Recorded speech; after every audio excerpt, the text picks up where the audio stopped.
Els carrers del centre de Dublín s'han omplert de molt de color durant la Pride Parade, que enguany feia 40 anys i que coincidia 30 anys exactes amb la despenalització de l'homosexualitat a Irlanda. De fet, fa uns dies el govern va anunciar que declararia nul·les totes les condemnes per actes homosexuals d'abans del 1993. La desfilada de l'Orgull 2023 ha anat des del capdamunt d'O'Connell Street fins a Merrion Square i ha plegat desenes de milers de persones, il·lustrant perfectament el canvi que ha fet la societat irlandesa en les darreres dècades. En aquest sentit, si a les primeres edicions eren 4 gats i l'objectiu era d'explicar el fet de ser homosexual, avui és una festa multitudinària on hi ha gent de totes les orientacions sexuals. A la Parade hi han participat un ampli ventall d'organitzacions, com empreses, sobretot multinacionals, que solen tenir una plantilla molt multitot. És el cas d'Amazon, amb una escenificació desèrtica il·lustrada per un cactus gegant, indit, amb un ambient molt de discoteca dels anys 70 i 80,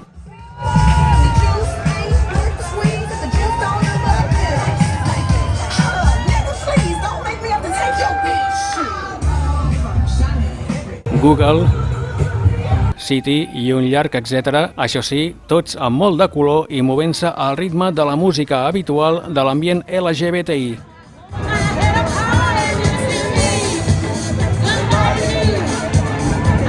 Òbviament, els partits polítics no deixen passar una oportunitat com aquesta i sempre hi envien una delegació. En el cas del Fine Gael, amb el Taoiseach Leo Varadkar al capdavant, saludant tothom, i en el del Fianna Fáil, amb el ministre d'Habitatge, Darragh O'Brien. I en tant que vitrina comercial de primer ordre, n'hi ha que no escatimen recursos a l'hora de promocionar els seus productes i si bé el gros de les empreses només duen una pancarta darrere de la qual desfilen els seus treballadors abillats amb la mateixa samarreta, d'altres mostren el seu producte, com DHL, que hi ha dut una bicicleta amb què reparteix paquets, els cinemes Odeon, amb crispetes, en Post, que ha anat acompanyada d'una batucada, probablement emulant el toc-toc a la porta, una mica exagerat, que fan els seus carters,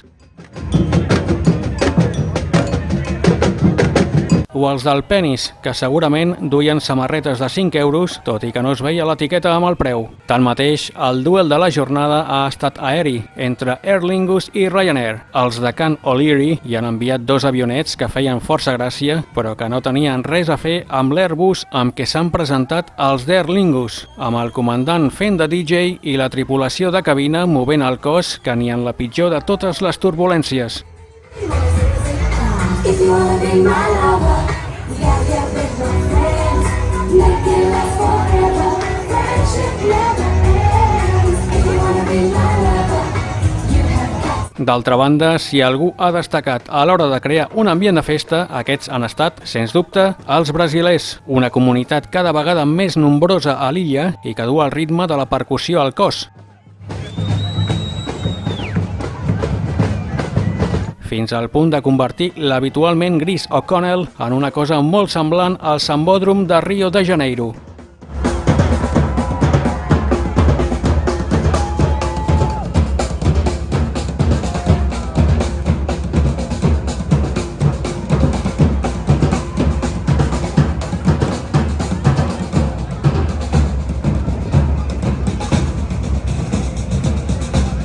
Entre les institucions participants hi ha hagut la Garda, encapçalada per un cotxe pintat per a l'ocasió i amb la banda de música posant-hi el so.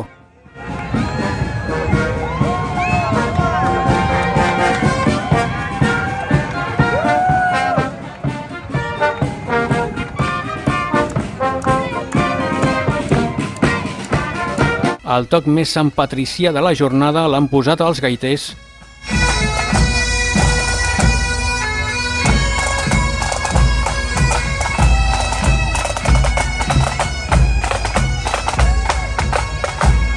I les orquestres, això sí, en un format més petit que no pas el dia del Sant Patró.